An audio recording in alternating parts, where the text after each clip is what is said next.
I want to welcome everyone to this webinar sponsored by Massachusetts Peace Action on a topic that has not gotten much attention in our peace movement and is just such an important event going on in the world right now. 4 armies, along with several ad hoc militias, are fighting in and around northern Ethiopia's Tigray region. Each of the 4 sides blames the others for atrocities amid warnings of mass starvation and serious accusations of genocide. The U.S., a longtime strategic partner of Ethiopia, calls for an end to hostilities and a negotiated settlement threatening sanctions against all parties. What is going on here? And why is it important for us to understand this conflict? So tonight we examine this confusing and disastrous war. To do so, we are most fortunate to have Dan Connell with us.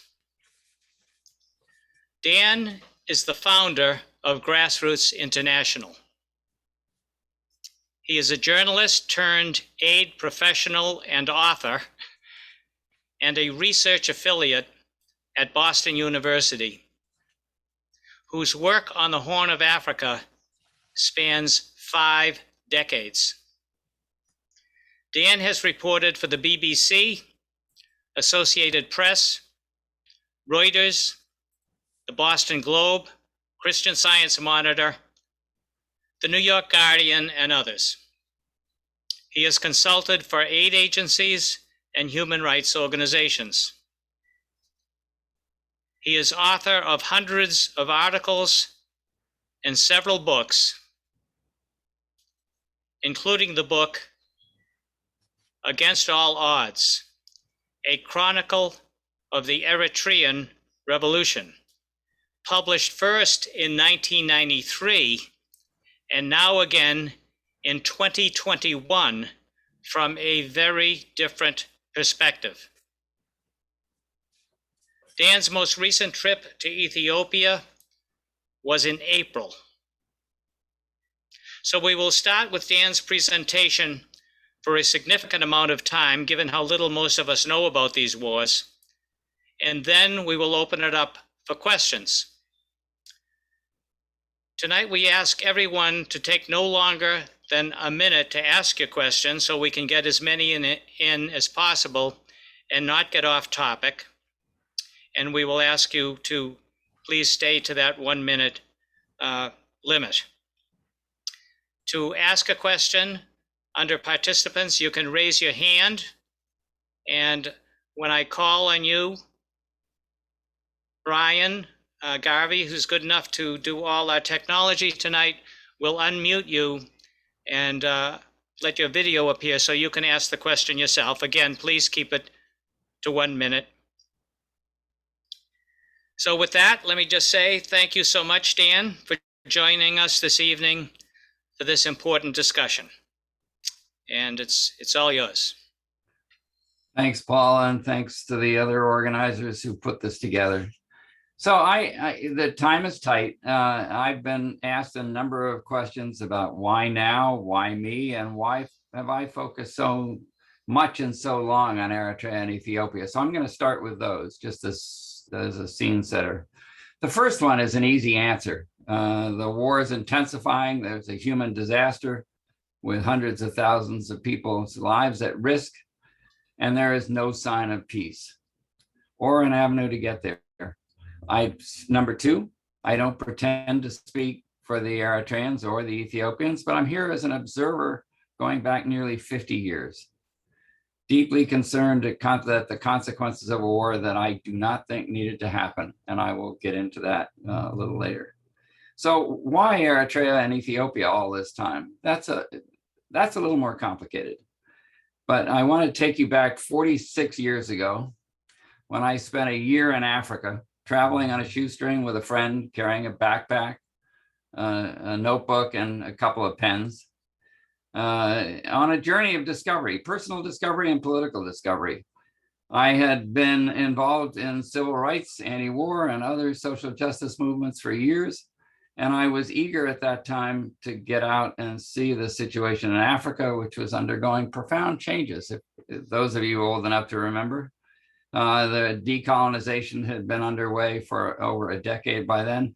But the mid-70s, we're seeing the liberation movements in the former Portuguese colonies winning the war. The South African anti-apartheid movement was renewing its momentum. There was a lot of hope and a lot of change taking place then. And I wanted to see it. And I also wanted to see the role of the US in the wider world after being so engaged with the Vietnam movement for many years.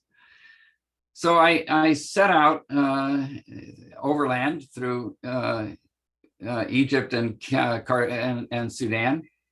And I went through Ethiopia on the way.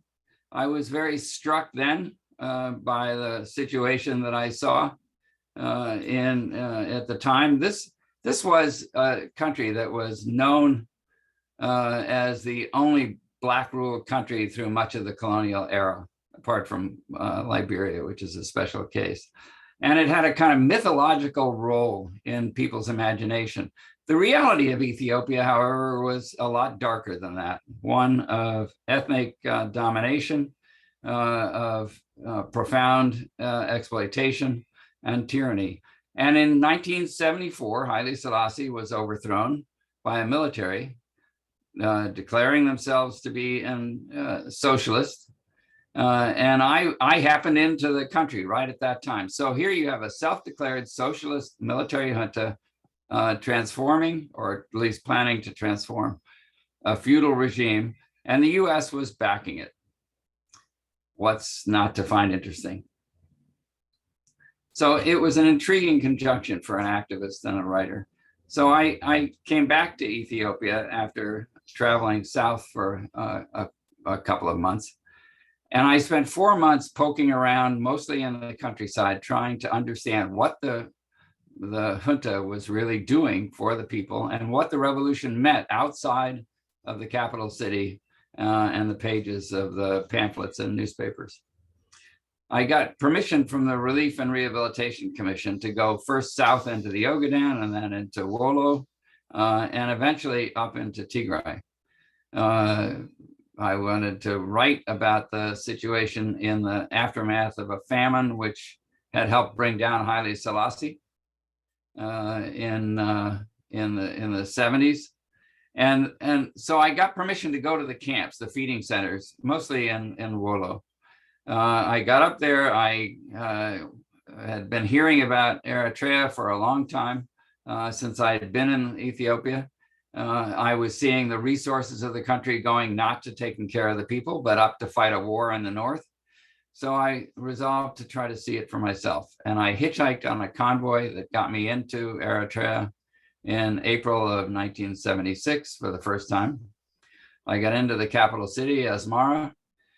Day after I was there, the colonel who had led the convoy in was assassinated by the guerrillas in a dramatic incident involving a woman posing as his girlfriend. But you have to read my book for that. It's the first chapter of Against All Odds.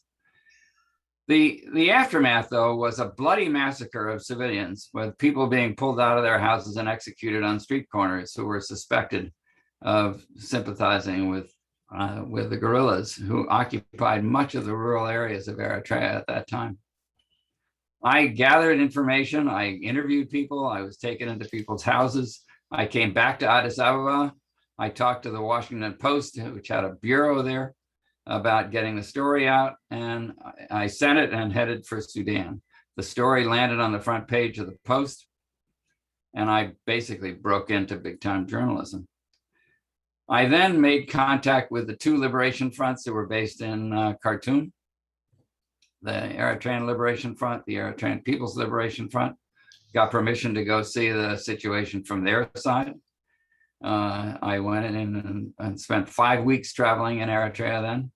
And I came out really affected by it, not by the military situation, but by the social and economic programs that were underway and the political organizing. This was a movement that was not just trying to win the war to raise the flag over the country. It was trying to transform the society at the same time. So they were engaged in things like land reform, village democratization, marriage law reform, and a host of other things. And that really drew me back. So the next year in 1977, I spent 6 months in the field with the fighters, living there and writing about it, and reporting now for a host of other newspapers. I picked up strings with Reuters, the BBC, and a bunch of newspapers in North America, Europe, and even Australia. I also at that time heard about another movement inside Ethiopia, the Tigray People's Liberation Front, which I was told was operating in a similar fashion to the EPLF. So I got permission to go there as well. So my first trip to Tigray actually took place in 1977. And I crossed the border from inside Eritrea.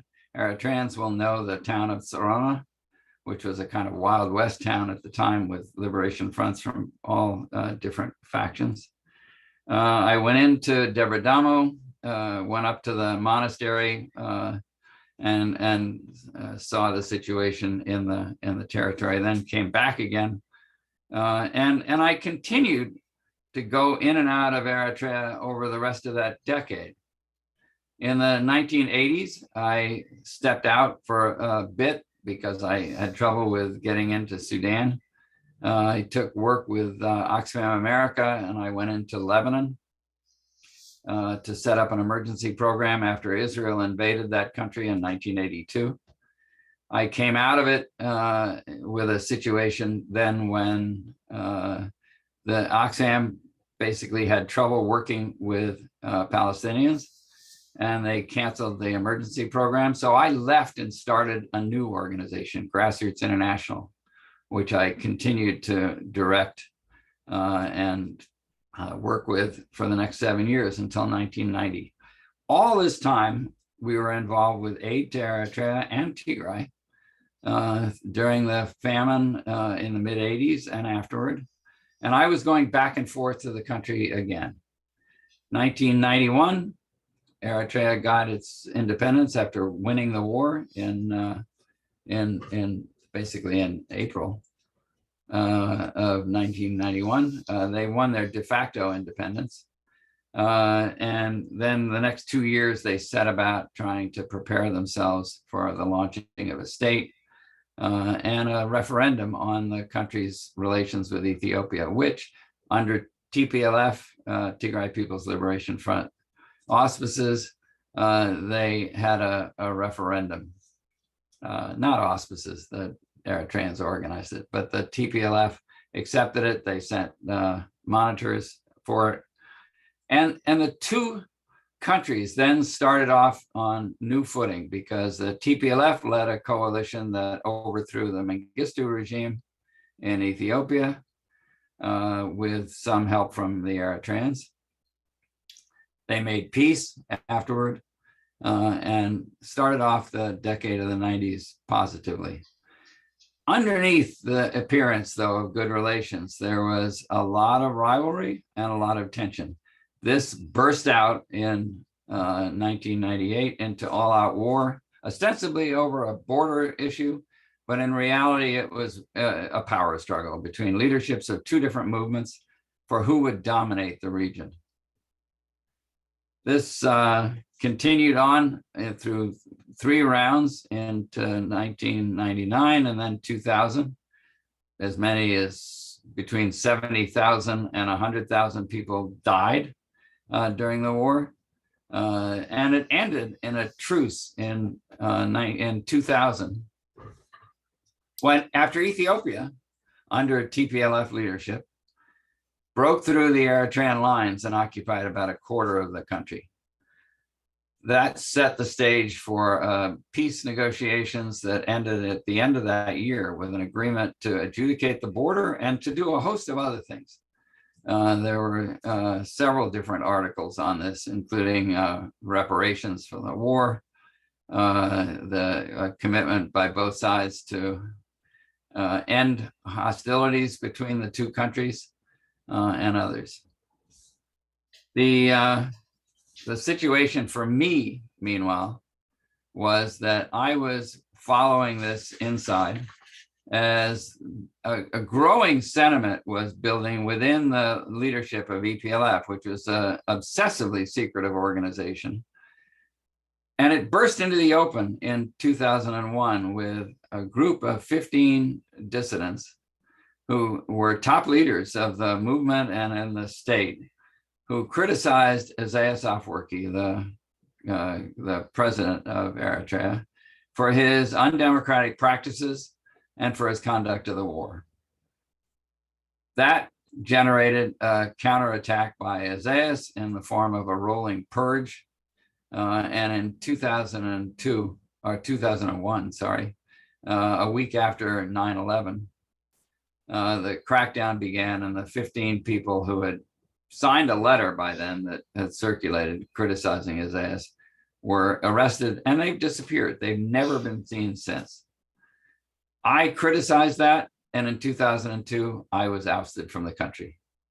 So I have not been in Eritrea since 2002, legally at least. I did cross it a couple of times near the border during the visits to refugee camps. But so after 2002, I came back to the US. I, at that time, had been actually working for the Ministry of Information of Eritrea, writing a handbook on the country, which was published and distributed by the ruling party, celebrating its achievements. But the idea of publicly criticizing what they had been doing and the arrests of the G15 put me beyond the pale, and that was it. So in the rest of that year, they arrested hundreds more. They shut down the press and really turned Eritrea into a kind of repressive police state. The constitution that had been ratified in 1997 was put on a shelf and never implemented. Elections were indefinitely postponed and never have been held. Organizations of all sorts, from alternative political parties to daycare centers run by independents, were not permitted. So nothing organized that is not controlled by the state or the party exists in Eritrea today, with the exception of a handful of very small organizations, an NGO that works with the blind, for example, and a few others. But by and large, there is no space for other organizations, other views, or dissent of any kind. If it is seen or heard or even suspected, it's nipped in the bud. Now, I started criticizing that in a public way in 2003 with a paper I titled Enough, a critique of Eritrea's post-liberation politics. That is up on my website if anybody ever wants to read it. But the story changed for me then, because I had to take a position teaching in Boston at Simmons University, which I did for the next 12 years. And during that time, I started an African studies program. I started some travel back and forth to South Africa to study human rights. And I also, in 2012, got a couple of grants to go back to the region to look at the refugee situation.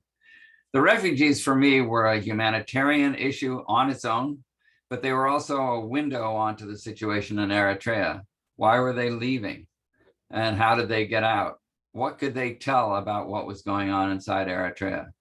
So I started going back and forth with support from Simmons for the next 2 years, and then retired from Simmons in 2014, at which point I took a position as a consultant with the Norway Ministry of Foreign Affairs. I worked with the section on peace and reconciliation. I mean, imagine having such a thing in our government. And they sponsored me, underwrote my travel and so on, to go back and forth to what turned out to be 19 different countries to follow Eritrean refugees. and to gather narratives of their journeys, which will be another book down the line eventually. But in the meantime, the situation between Eritrea and Ethiopia was generating a lot of heat as the rationale really for much of the repression in Eritrea, and as the rationale for many of the refugees leaving. So the Norwegians and I began to look at the prospects for peace. We went back and forth on what it would take to bring about peace between the two countries. What did they each one want? What did they need to have? And we got to a fairly short list of issues, but we couldn't get beyond it. And I think the reason for that was that there was still no willingness on the part of Isaias Afwerki to make peace with the TPLF. Things changed completely in 2018 when Abiy Ahmed, an Oromo from southern Ethiopia, became the new prime minister in a kind of end run of the other coalition partners that the TPLF had. They installed him in March actually of 2018. And he almost immediately declared his interest in making peace with Eritrea. He was considered a hero in Ethiopia as he began to open up the country to former opposition leaders and parties, promising a new democratic regime, and engaging in outreach to Eritrea all that time with the idea of making peace and resolving the unresolved border issue. Now, I have to say, at one point, they were close. Ethiopia Abiy had said he was ready to accept the border commission decision that was made in 2002. This, I don't want to get into all the complexities of this, but there were a couple of commissions, including a boundary commission set up by the peace agreement in 2000. They had agreed to adjudicate the border, and both parties agreed to accept it. The outcome is final and binding. There's more to it than that, and that the more often gets lost. But that was the seminal issue for Eritrea, because Ethiopia, once faced with the decision, refused to implement it. They balked at the way the situation had been defined and where the borders were. So they were for years in a situation of what they call no peace, no war.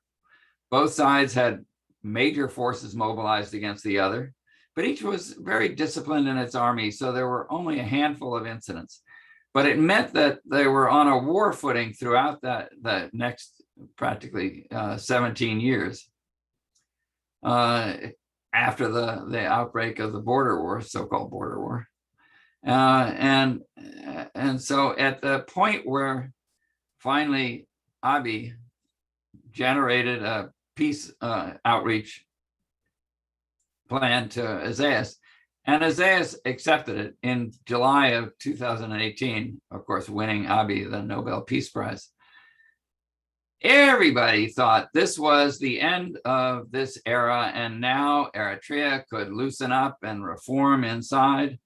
Ethiopia and Eritrea could rebuild relations. People poured across the border in both directions during the next several months, celebrating the newfound opportunities to see each other's lands and to reconnect as families, and because there's a lot of relationships across the border in both directions. But this was a problem. And so I want to get to where back to what I said before, that I thought that this current war did not need to happen. In the beginning of 2019, the TPLF was still in a situation where they were on the sidelines. They had been left out of this process altogether. But in January, a border crossing was opened up in a place called Humera and Amhajar. And people who followed this situation will remember there was a photograph that circulated on social media of Isaias Afwerki holding on to the hand of Debretsion Gebremichael, the president of Tigray, and walking together as if they were buddies. And the impression was, okay, finally they're going to break through and have some kind of resolution of their side issues. Meanwhile, Isaias was making outreach to another state in Ethiopia, the Amhara state, which also had grudges against the Tigrayans. And he was massing his own opportunity, I think, to get us to where we are today. In my view, Isaias is the engine behind this whole conflict, but I'm going to come back to that. So what happened was that I went up to see Debretsion, the Tigrayan president, after that, and he was very optimistic. He thought in a matter of weeks he would be in Asmara, having the opportunity to work out the differences with Eritrea. He was ready to settle on the border, but he wanted an agreement that this would end hostilities toward them, which was actually Article 1 of the peace accords. That never came. The invitation never came. I saw him again in March. Nothing. He was getting more and more discouraged and cynical about the prospects. By May, it was obvious that there was not going to be any move. And so you had a peace agreement between two leaders, Abiy Ahmed and Isaias Afwerki. No published description of what the terms were. It was an agreement behind closed doors between two men.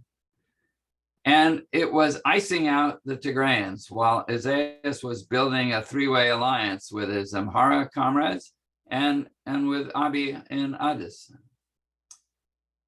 At that point, things started to go south. And the Tigrayans started to ratchet up their rhetoric about Abiy. And after a while, the situation got so poisoned in terms of what they were each saying about the other that there was no way out. In my view, Isaias set out to poison the relationship between Abiy and the Tigrayans, and he succeeded.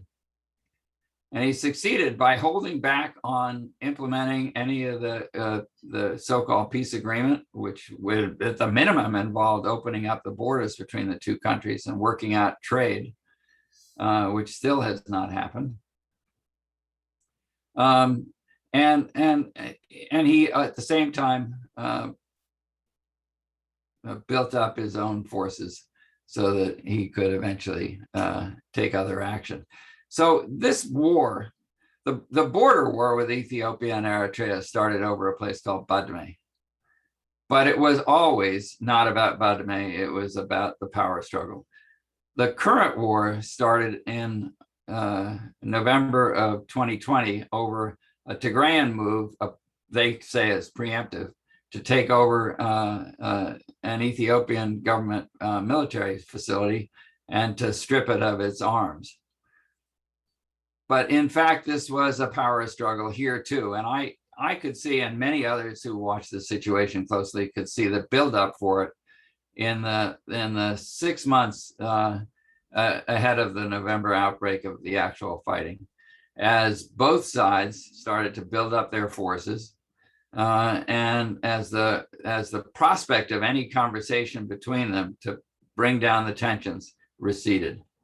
It was just a matter of time when something would set the spark. But sparks do not light forest fires. They without kindling. The kindling was already in place. So in November, early November of 2020, when this incident took place, that was the reason that everybody could use to hang their hat on for the outbreak of war. By no small coincidence, within hours practically, Amhara special forces were moving across the border into Tigray. And I know this because there were diplomatic contacts who had people coincidentally on the border watching the buildup and watching the forces cross almost the next day, I think, after this incident. They moved because the Amhara have an interest in retaking territory that they say belonged to them and that the Tigrayans took away from them in the early 90s when they took control of the country. So they had an agenda waiting to implement. The Eritreans started coming in at the same time through the Northwest, through Badme, interestingly, and elsewhere at almost the same time. And by then you had basically four forces fighting each other.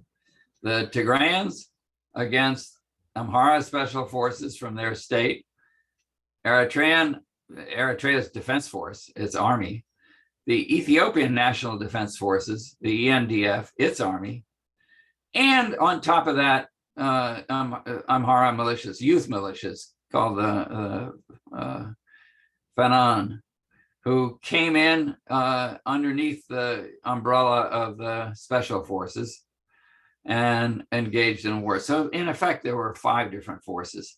After a while, of course, that got complicated by newly formed Tigrayan militia as well. So Abiy forecast the end of the war to be within a matter of weeks. He called it a law and order operation, if you remember. That operation morphed into an all-out war, which the Tigrayans held out on until finally they were overpowered in the capital city and they withdrew.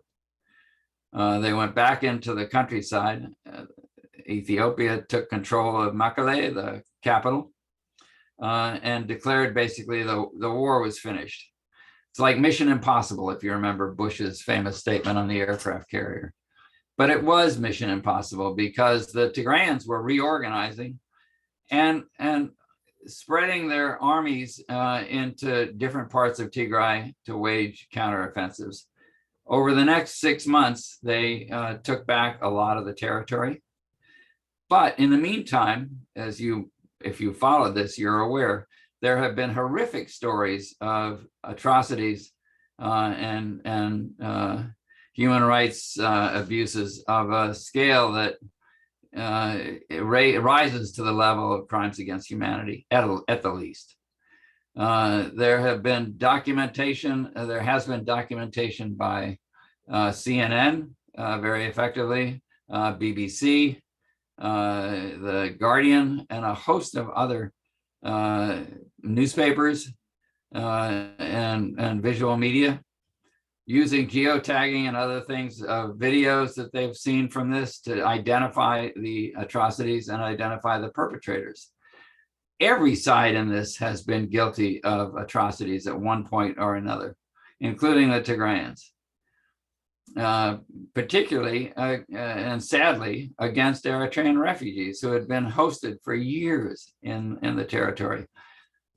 The Tigrayan actions tend to be from spontaneous vigilante groups or militias, but the Eritrean Defense Force and the Ethiopian National Defense Force has been filmed involved in murders and other things. And of course, the stories of rape, I'm sure you've heard, have been legion, reported back from the hospitals and from refugee camps outside in the hundreds. Rape as a weapon of war, basically, by these sides.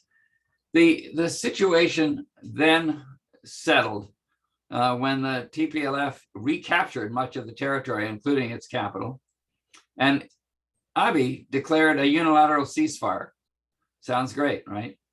Except that was apparently a cover for rearming and re-engaging in a mobilization campaign for the next round of fighting.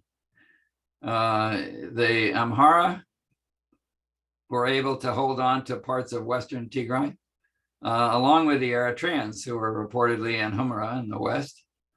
The Eritrean forces tended to pull back at the point where things broke down and on the Ethiopian offensive. But they didn't leave. They stayed in the north of Tigray. And they are now apparently this week engaged in a big counteroffensive on Ethiopia's part. I'm going to wrap up here in a second with where we are today.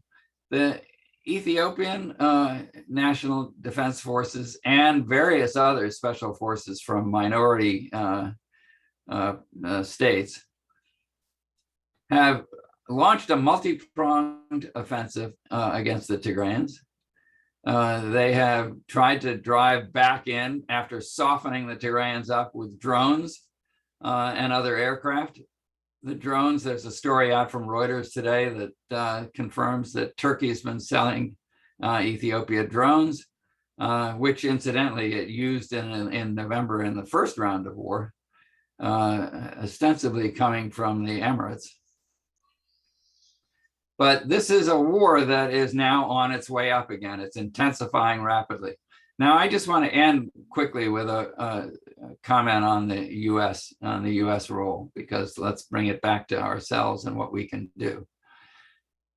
The U.S. Under Trump was disengaged most of the time in this, as he was with events throughout the region. But the Biden administration has cranked up its intensity, and in terms of its rhetoric, at least, and it's been very vocal on calling for movement toward peace and opening up of the situation for humanitarian access, because the Tigrayan people have been decimated. Their economy has been decimated. And there are, as I said in the very beginning, hundreds of thousands of people in danger of starvation. So the situation today is that the Biden administration has last month put out a framework for sanctions, but so far it has not done anything except sanctioning the head of the Eritrean army. I would predict that the US is in conversation now with the EU, and there will be some kind of move on sanctions within the next 10 days. The EU foreign affairs people are meeting next on October 18th. That's 4 days away. Something will come out of this. I don't know exactly what, but it's going to raise the stakes in this considerably. The US is also talking about airlifting emergency humanitarian aid to the war victims in Tigray. If they do that, which is something that has not been done really since the Kosovo War, it will escalate this in an international sense too. So I think we're at a really crucial moment. There are ways to get out of it. There were ways to avoid it in the first place. But I am not optimistic that they will be chosen by any of the parties until there's a decisive change in the situation on the ground. So with that, I'm going to turn it back over to you. Okay, well, thank you, Dan, for all that background. We can take, if people are interested in asking questions, again, please keep them short. Just go to your participants list and raise your hand. I see Michael Hoey has his hand up. Brian, can you open it up for Michael? Yeah, the question I have, there's a concept called land grabbing, or at least there was 10 to 15 years ago. So does land grabbing for commercial farming play a part in this? Apparently hedge funds were making a lot of money off that 10 to 15 years ago, and I don't know if it's still going on. It's a good question, but I don't think that has to do with this region. That is really to do with the southern regions of Ethiopia. And as far as I know, they're still involved in it.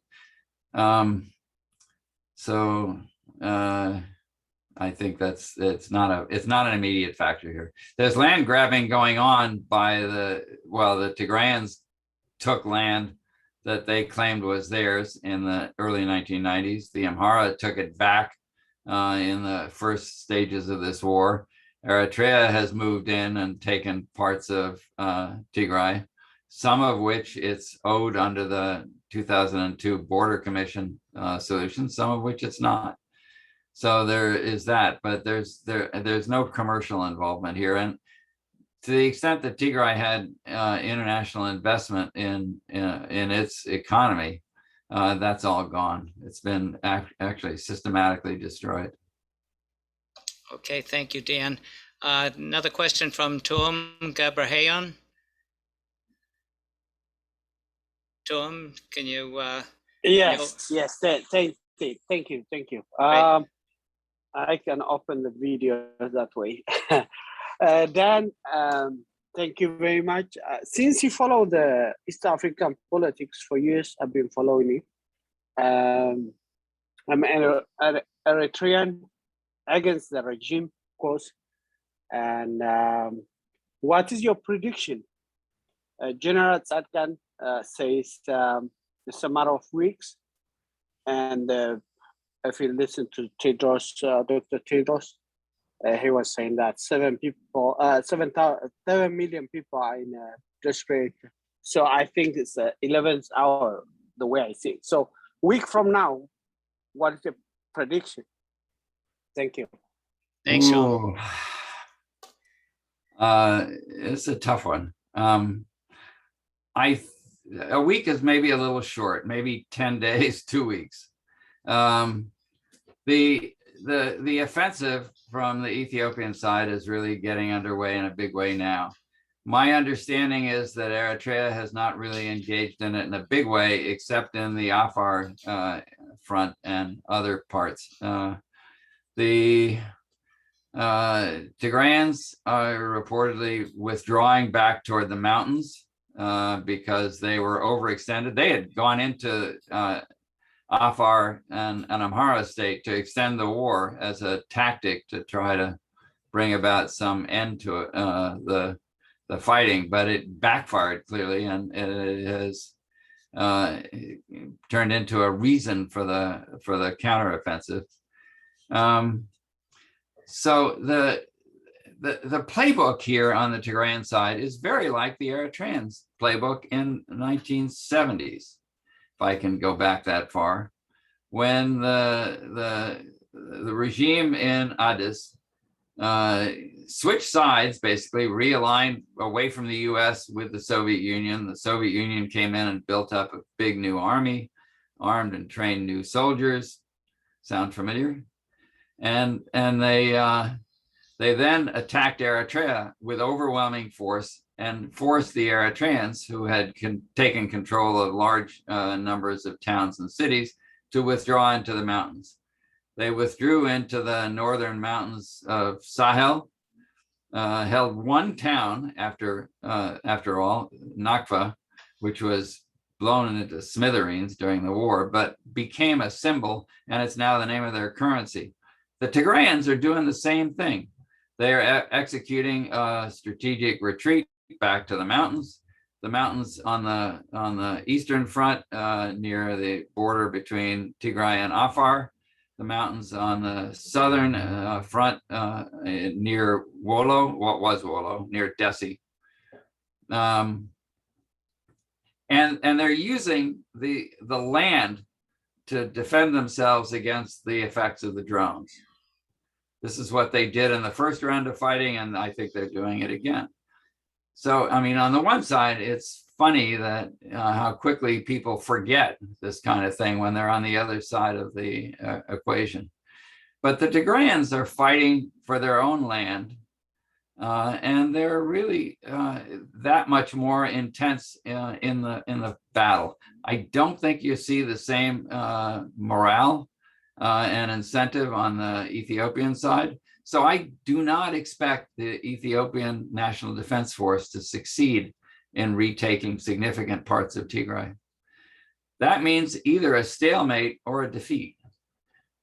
At that point, what happens? I don't know. That is a question. And I think Eritrea is probably thinking if Abiy's forces can't hold, then we have to watch out that the Tigrayans don't turn toward Eritrea.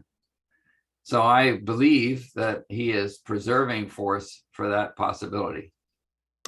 As I said, I don't see any movement on any side here to get to peace. A peace, however, is going to have to involve some big steps by everybody. The Tigrayans are going to have to accept Abiy Ahmed in his position in Addis. And Abiy and Isaias are going to have to accept the TPLF as the representatives of the Tigrayan people. There's no other way to do this except for one side to get a final victory. So either they fight until one side is decimated, and the consequences there could be Ethiopia's fragmentation, or Tigrayan genocide. Or they accept each other and they find a way to get back into a relationship with one another. Then comes the question of what will the Tigrayans do? I mean, I'm assuming that this gets to a stalemate. And in that case, they have various choices. There is a movement outside the TPLF that is pushing from the Tigrayan nationalist right, so to speak, for Tigrayan independence. And there are people in Tigray who are so fed up, particularly among the young people, at what they have endured at the hands of fellow Ethiopians, as well as Eritrea, that there is a strong sentiment here.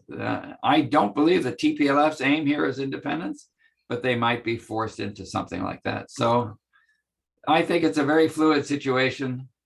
Either they are decimated, or Ethiopia loses significantly a second time, and then I think Abiy is in deep trouble.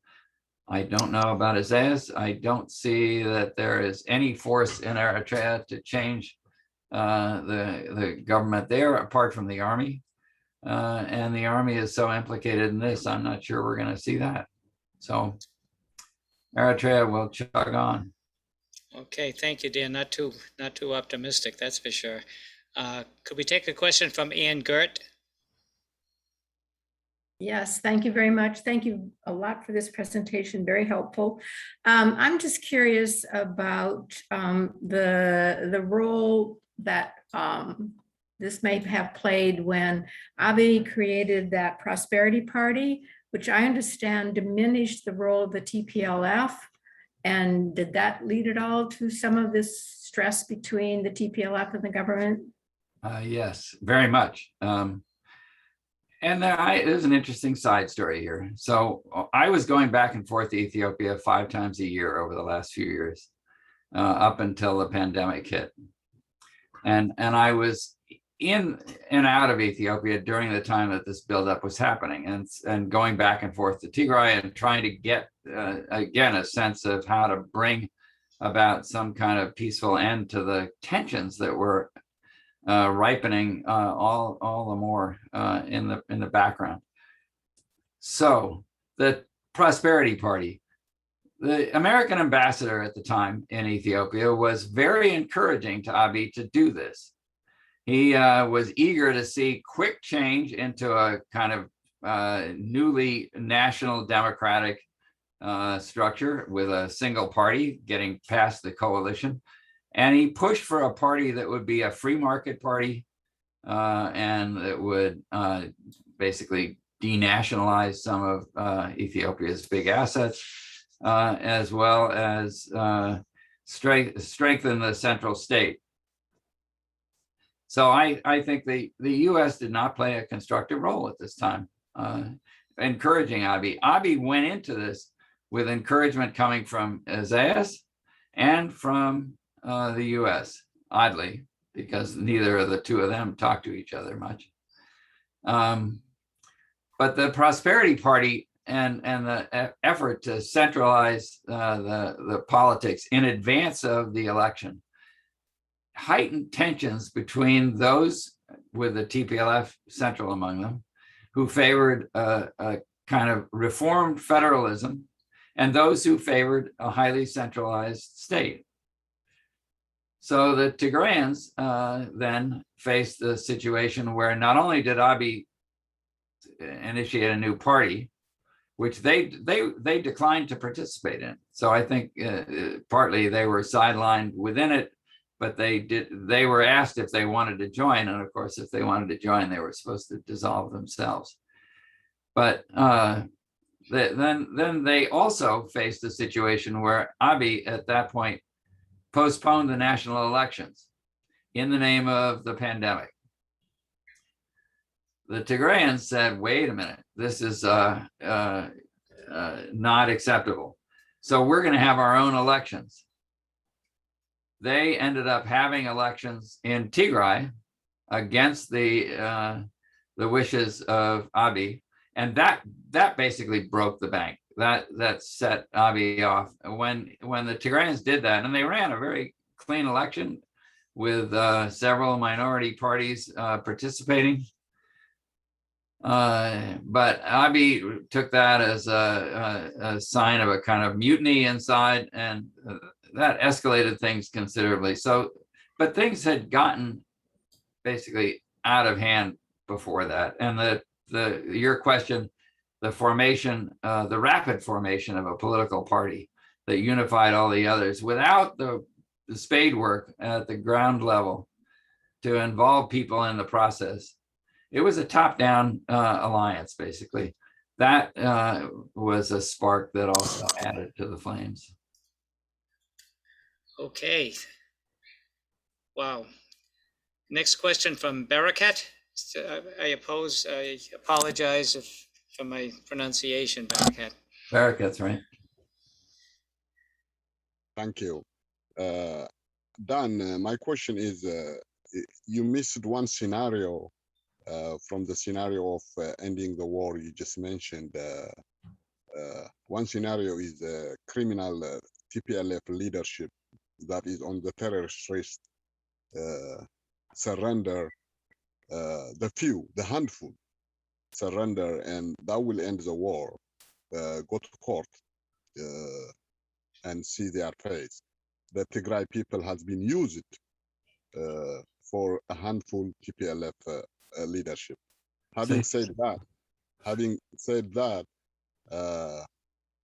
after the 2002 Border Commission decision, the TPLF have launched several incursions into Eritrea.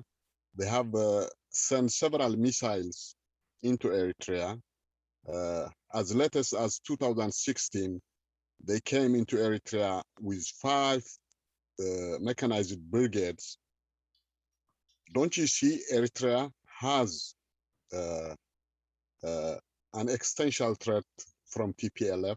So Eritrea trying to get rid of TPLF, isn't it? It's a legitimate national security issue. Why is it so uproar when TPLF has been incursioning into Eritrea for years? Once the Border Commission decision has been passed and TPLF never accepted it. One. And the second question I have is, imagine one state in the United States that you and I are citizens from attacking a US Army base in South Carolina, North Carolina, or Texas. And would you recommend to negotiate with the militias that attack the US Army base, that killed thousands of them, prisoned thousands of them? That's what the United States is doing, to negotiate with a TPLF that destroyed the national army that has been there for them for 20 years. So how do you see these two things? Eritrea has a legitimate right to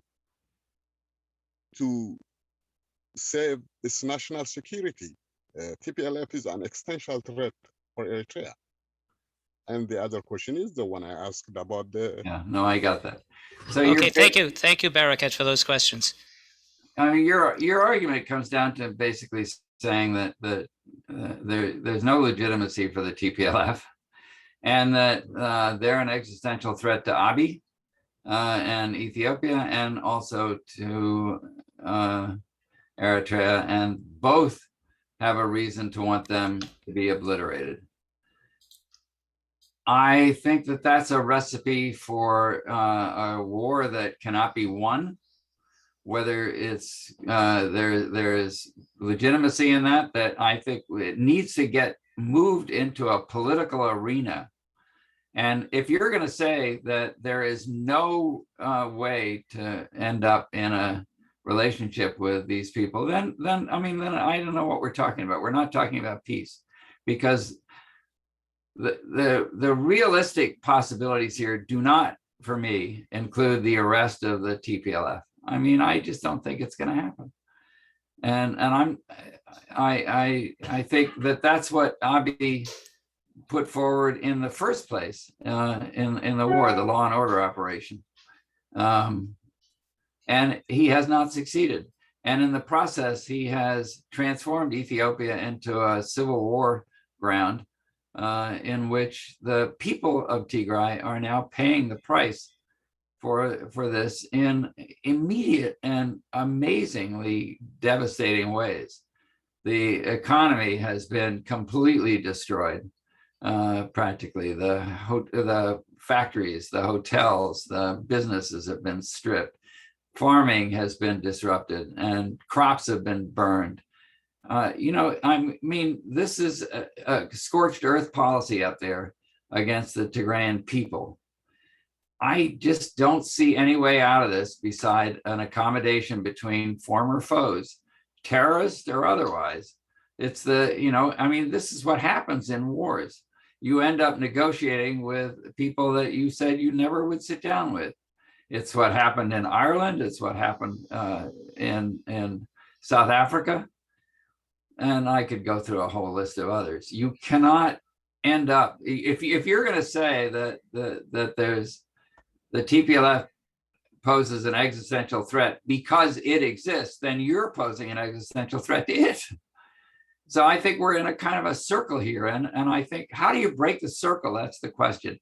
And I think that's what I was asked by MAPA when I was brought into this session.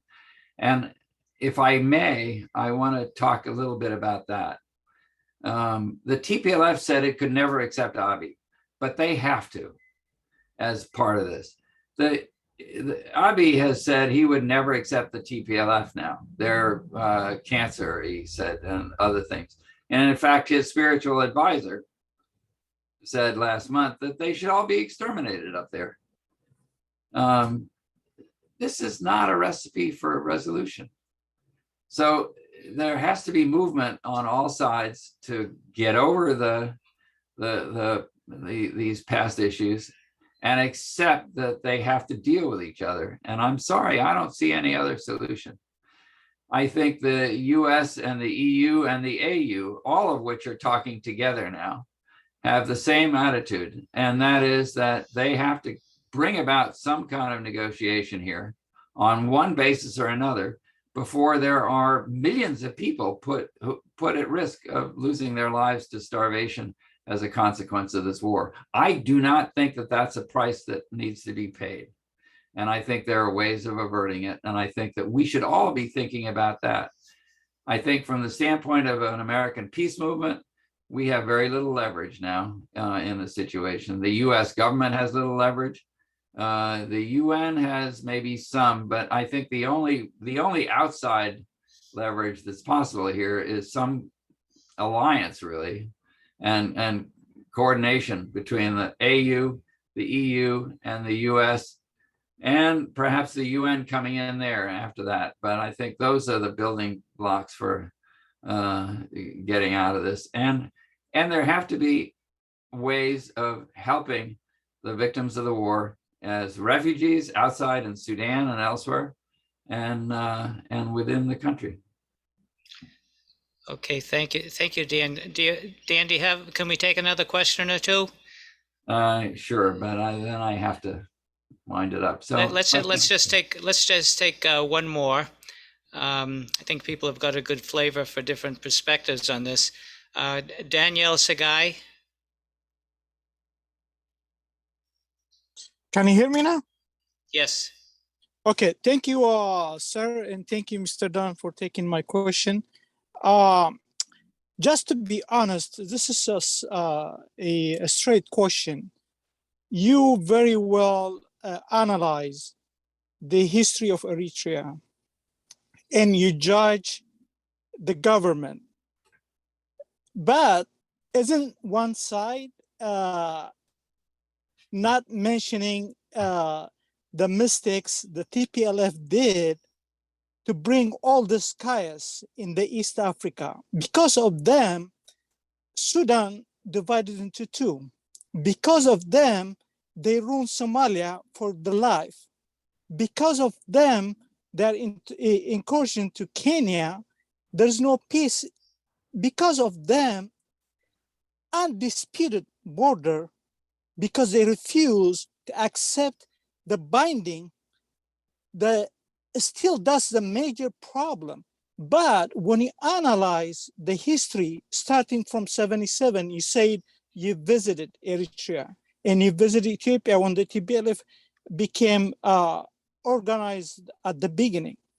How come? It sounds like you have a self-interest or kind of like a conflict of interest with the TPLF. I just want to be sure. Thank you. Okay. Thanks, Daniel. So let me take your last question first. When I went into Ethiopia to meet the TPLF, that was under the auspices of EPLF. I went from within Eritrea. They were allies at that point, and the EPLF was helping the TPLF, and the TPLF helped the EPLF actually in various ways, as I think you know. The falling out between them really took place in the mid-1980s. And if you want to start taking apart their history, I mean, there's things that the TPLF did that made Eritrea angry. And there were terrible things that Eritrea did to the TPLF by, for example, shutting off access to humanitarian aid for their trucking route into the affected areas of the famine in 1984. But, you know, it's like the Israeli-Palestinian situation. Who did what to whom and who did it first? It's an endless discussion. I think the TPLF has done some bad stuff. I mentioned that their government declined to accept the border commission outcome, and that set off the no peace, no war situation. But as I also mentioned, Article 1 of the peace accord says both countries will end all hostilities toward the other. And I don't think Eritrea has ever done that either. So, you know, I mean, I think you can pick this apart in different ways. Tigrayans, TPLF is responsible for 2 Sudans. I beg to differ. I think that the South Sudan, the Sudan People's Liberation Army is actually the ones that did that. And the Southerners fought very hard for that. I think there are problems there, certainly. And the Ethiopian government under TPLF tried to mediate that unsuccessfully because of issues within Sudan. And I don't think anybody could have resolved that one other than the South Sudanese among themselves. So, I mean, you know, you're going to blame them for everything. I don't know. They did bad stuff. They were repressive in Ethiopia in the 2000s. 2005, of course, was historically a bad move away from democracy because they didn't get the outcome they wanted in the Addis Ababa elections. I mean, I could list the things that they've done wrong. I don't have any trouble with that. But I still come back to, how do we get out of the situation we're in today if we're still fighting old battles? I just don't think you can. So everybody who wants to see peace in the region, and the prospects for the region, if they could make peace, are endless. As we started to see in the first part of the peace agreement in the second half of 2018.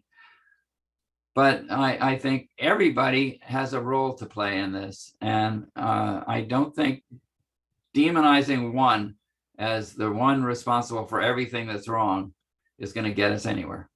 That's it. Okay, thank you, Dan. I would like to close with a question in terms of the implications of how you see the situation for the peace movement in this country, given the fact that Biden is talking about maybe sending humanitarian aid into Tigray. It does seem like, in terms of who's suffering the most right now, it does seem like the civilian population, whatever one thinks of the TPLF, in Tigray is really in a very dangerous situation. But what approach to this might the the peace movement take just to get some type of handle on this situation? Well, I think there are things to watch here. I think in the next couple of weeks, you're going to see, and maybe in the next couple of days, I don't know, the U.S. will start to outline its sanctions on all parties. I think it'll be TPLF, Ethiopia, Eritrea, and I would think that part of that will be an arms embargo, and I think that's really necessary here. I think that once you get beyond that into sanctioning the economies, you get into deep water and difficulty. As we've seen over and over again, economic sanctions on a government often end up having much bigger ramifications for the civilian population than the leaders. So I think we have to watch that and caution that that's not a shortcut to getting to peace. And it could have terrible repercussions. But I think the main thing we have to pay attention to now, as long as there's no indication from any side that they're willing to move toward peace, is to find ways to help people and keep them alive. And that means looking at the humanitarian organizations that are active in the Sudan and Ethiopia, to the extent that there's any in Eritrea. The Norwegian Refugee Council was one that, not just because I worked for the Norwegians, but Jan Egeland, who is the head of the NRC, has made some very strong and passionate appeals for changes in the situation that would allow aid to get into the Ethiopians. You may know he's the one who lately was making the same pitch on Afghanistan, which is an indication of their basic humanitarian impulse. And it's not a political one. So I think the NRC needs support, the UN needs support, and I think that there isn't much more that we can do until the situation opens up. But there will be a point where we will have access in there. And at that point, there will be a lot of people who are going to have massive human needs. Okay, Dan Connell, thank you so much for all this information, for your work, for your research, for your involvement personally over all these years. Don't forget. Against all odds, there it is, the updated version, taking quite a different tack from the original version. Well, I want to say, Paul, that I have the original version in there and I tacked on a 60-page reappraisal, but I did not want to change anything that I had written celebrating the liberation struggle. Yeah, that was such a positive time in the history of Africa and of the history of the U.S. peace movement. Yes. When Eritrea won its independence. So thank you, Dan. Thank you, everyone, for watching this program tonight. We will have a copy of the program on the Massachusetts Peace Action YouTube page, and tomorrow Brian is going to be good enough to send an email to each of you with various resources, and also a link to the program if you think other people who didn't get a chance to be with us tonight might be interested in seeing it. So thanks again, everyone. Thanks, Brian, for all your work on this, for keeping the thing moving, and thank you so much, Dan, and we'll be in touch.